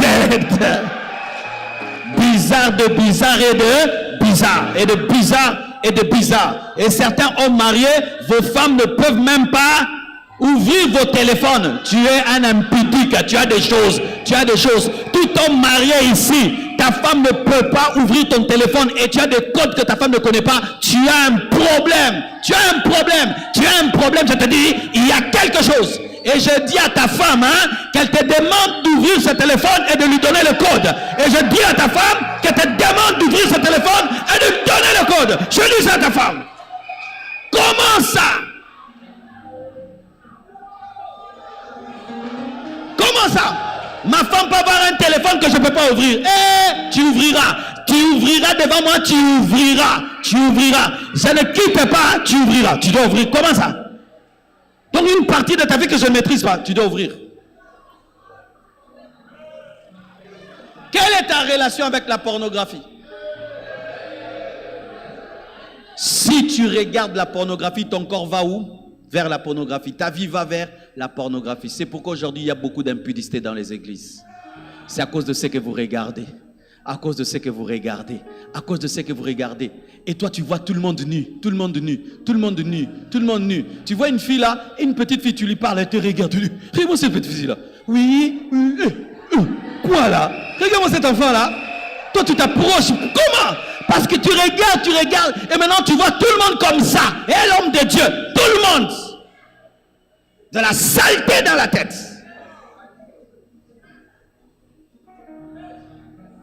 Regarde, lis la Bible, lis des livres. Regarde des chansons. Des choses qui t'édifient, qui quand ça entre, ça t'attire. Parce que ce que tu regardes, c'est ce qui t'attire. Tu deviens ce que tu regardes tous les jours. Si tu veux pervertir ta vision, commence à regarder de la saleté. Automatiquement dans ta pensée, il n'y aura que de la saleté. Et quand Dieu viendra t'inspirer des grandes choses, il va y trouver de la saleté. Qui mange dans la poubelle? La pornographie change ta tête en poubelle, en saleté. Beaucoup de couples aujourd'hui sont détruits à cause de cela. Tu regardes quelque chose, tu réclames ça à ta femme. La femme là, elle est droguée. On la paye pour ça. Tu demandes, tu dois faire ça. Tu demandes à ton mari, il doit faire ça. Qu'est-ce qui se passe?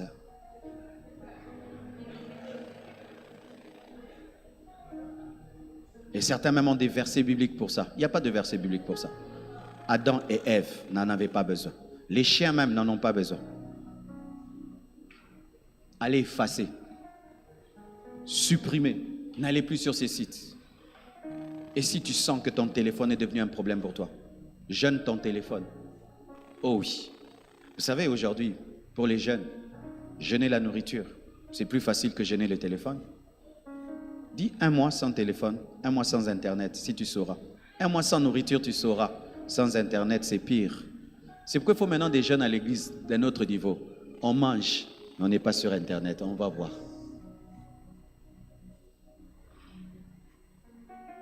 Frères et sœurs, qu'est-ce que tu regardes?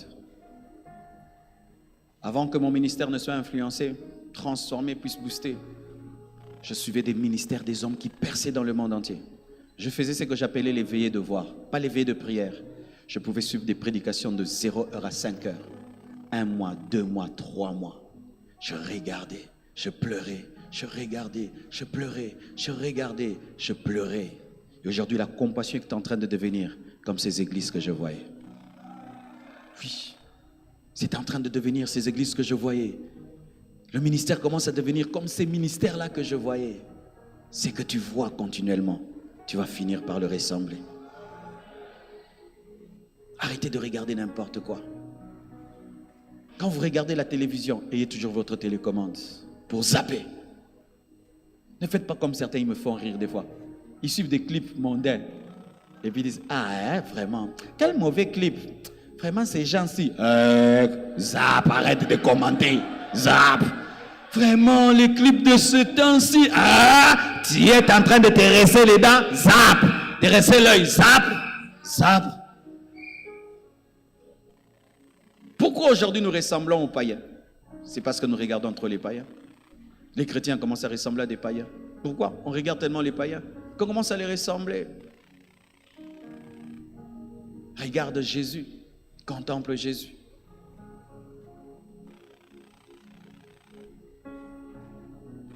Je saute certaines choses, je vais m'arrêter avec la discipline du culte personnel. Ok?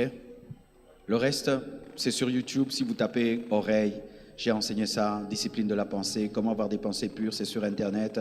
J'ai déjà enseigné sur la discipline de la langue, la discipline de la pensée, la discipline de la pensée. Vous pouvez voir ça. Mais je finis avec le culte personnel. Daniel 6, verset 10. La Bible dit ceci. Lorsque Daniel sut que le décret était écrit, il se retira dans sa maison, où les fenêtres de la chambre supérieure étaient ouvertes dans la direction de Jérusalem, et 3 fois le jour, il se mettait à genoux, il priait, louait son Dieu, comme il faisait auparavant.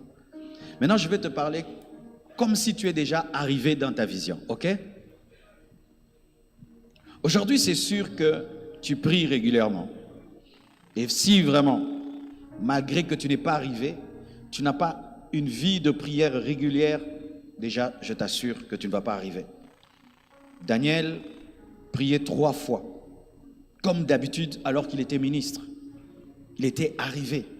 Mais malgré qu'il était arrivé, il gardait sa prière du matin, sa prière de midi et sa prière de soir. S'il a pu garder sa prière du matin, sa prière de midi et sa prière du soir, malgré qu'il est devenu ministre, c'est sûr qu'avant de l'être, il priait 3 fois. Tu ne peux pas amener au sommet ce que tu n'as pas été dans la vallée. Dans la vallée, quelle est ta discipline dans la prière? Ta discipline par rapport à la Bible? Je te pose une question. Ces derniers temps, tu lis quel chapitre de la Bible? Ces derniers temps, tu es en train de lire quel livre de la Bible? Devant toi ces derniers temps, quelle est la partie de la Bible que tu es en train de méditer tous les jours? Si vous n'avez pas une vie de méditation et de prière, vous n'atteindrez pas la destinée. Vous n'atteindrez pas votre vision. La vie chrétienne, c'est une vie de répétition des bonnes choses. Tu pries le matin, tu pries la nuit. Tu lis le matin, tu lis la nuit.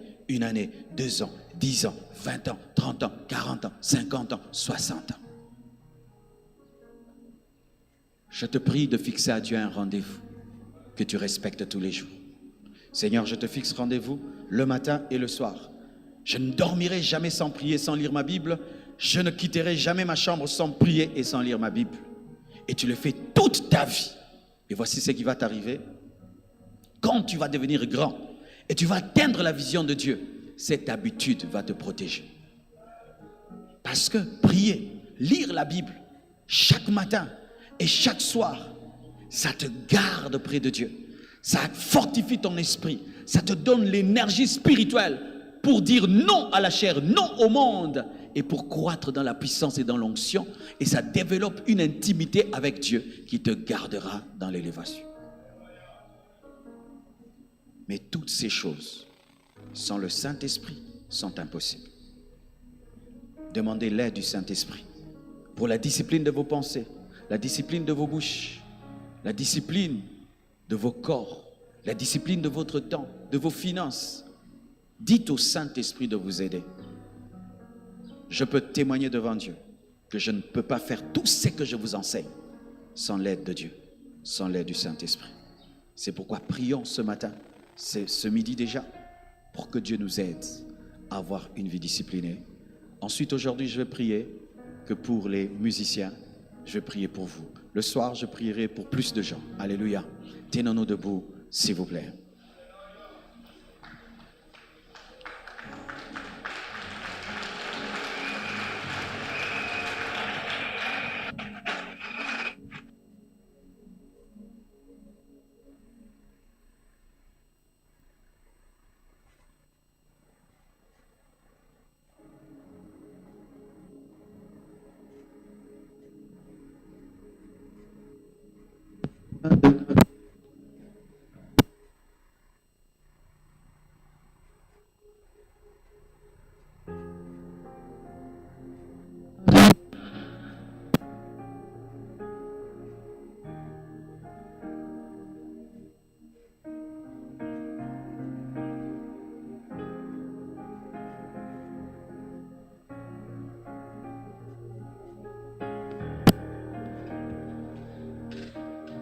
Alléluia. Anna Adonai. Le message t'a touché. Tu sens que dans ta vie te manque la discipline et tu as besoin de l'aide du Saint-Esprit, l'aide de Jésus. Approche. Anna Adonai.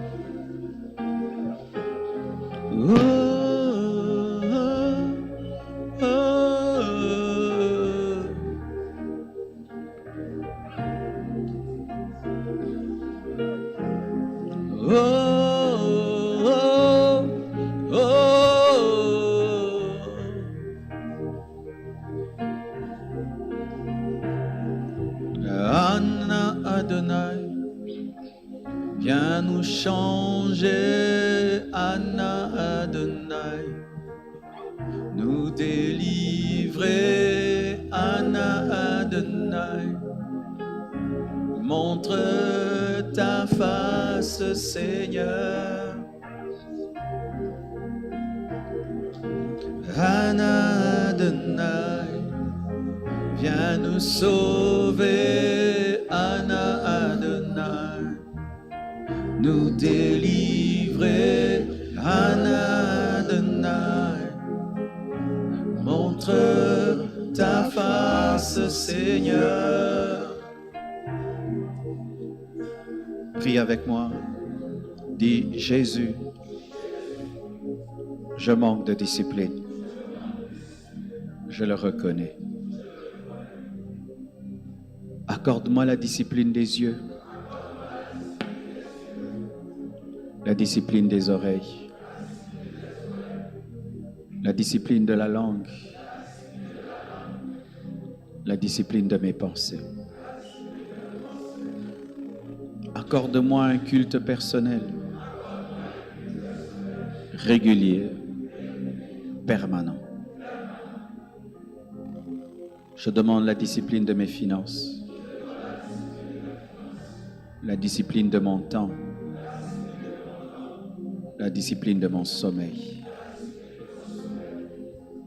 Saint-Esprit, discipline-moi. Saint-Esprit, dompte-moi. Comme tu as dompté Paul, dompte-moi. Je demande pardon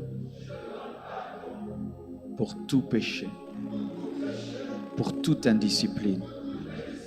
J'implore la grâce, la miséricorde, le pardon, la force de changer. Aujourd'hui, je me sépare de toute relation toxique, de toute personne qui détruit ma vie. Au nom de Jésus.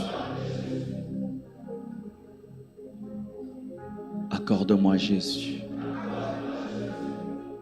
une nouvelle vie, un nouveau départ, la force de pratiquer et d'appliquer ce message.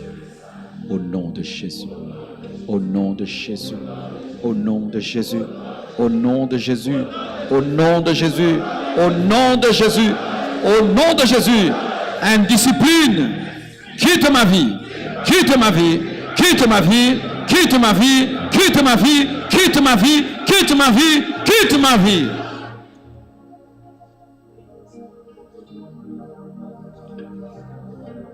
Kerazu pakare bashalala basite. Larada basinte de babashaya. Romo bobosete de bebesha. Tu dois cesser de prendre ta vie à la légère et te considérer comme étant un petit. Car lorsque tu te considères petit, alors tu fuiras la discipline parce que tu diras que ça ne sert à rien. Mais si tu te considères comme Dieu te voit, vaillant héros, homme fort, grande femme, alors tu ajouteras la discipline. Tu n'es pas petit. Tu n'es pas venu accompagner les autres. Dieu a un plan avec toi. Redresse-toi. Relève-toi. Toi qui es tombé, relève-toi. Relève-toi. Dieu t'accorde une seconde occasion pour marcher avec lui. Va et ne pêche plus. Au nom de Jésus. Amen. Merci, rentrez à vos places. Alléluia. Le surnaturel, c'est le naturel du Dieu Tout-Puissant. Je priais pour les musiciens. Le Seigneur m'a demandé de prier pour vous. Car aujourd'hui, pour gagner les jeunes, la musique a un grand travail. Approchez ici.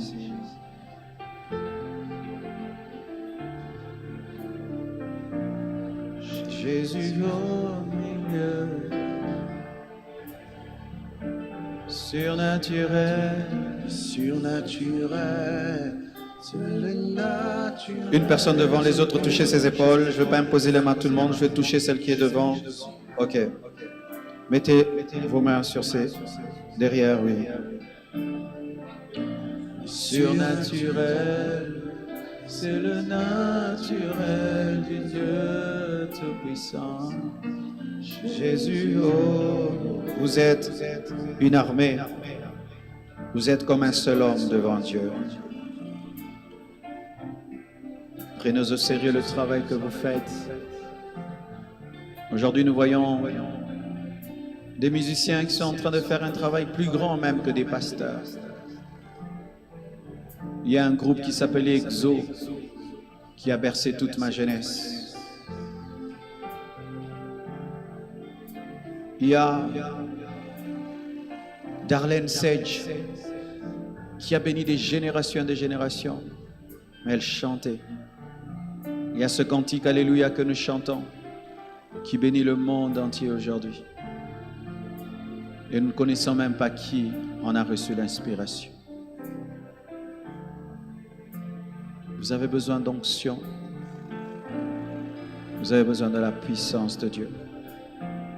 Enfin qu'au-delà des paroles, au-delà des notes, qui est la vie de Dieu, qui est la puissance de Dieu. Et je prie que Dieu vous élève, vous accorde la percée à sortir des albums qui vont amener des jeunes et des hommes vers Dieu. Prions au nom de Jésus. Rezinta rababasha, rabababasha, rabababasha, rabababasha, rabababashai, rabababashai, rabababashai, rabababashai, rabababashai. Au nom de Jésus-Christ de Nazareth, recevez, recevez, recevez, recevez, recevez, recevez, recevez au nom de Jésus-Christ de Nazareth.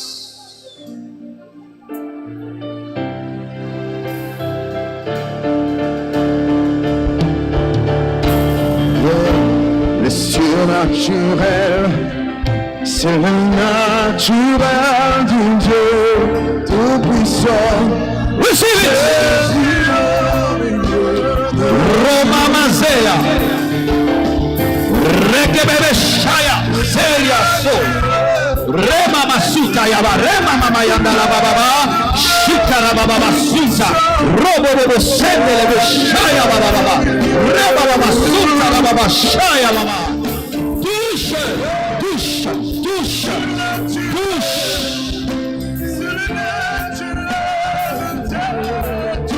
Receive power. Receive power. Power, power.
Nous allons prier pour un sujet important.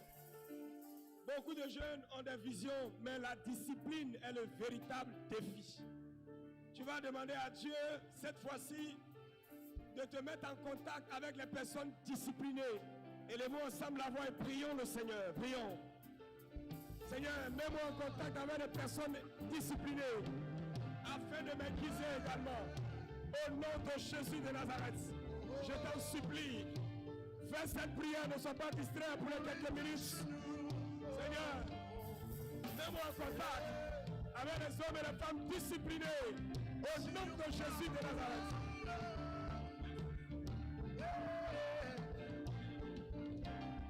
Seigneur, de m'aider à être discipliné. Prie, prie. Ne regarde pas seulement, demande à Dieu de te mettre en contact avec les gens disciplinés.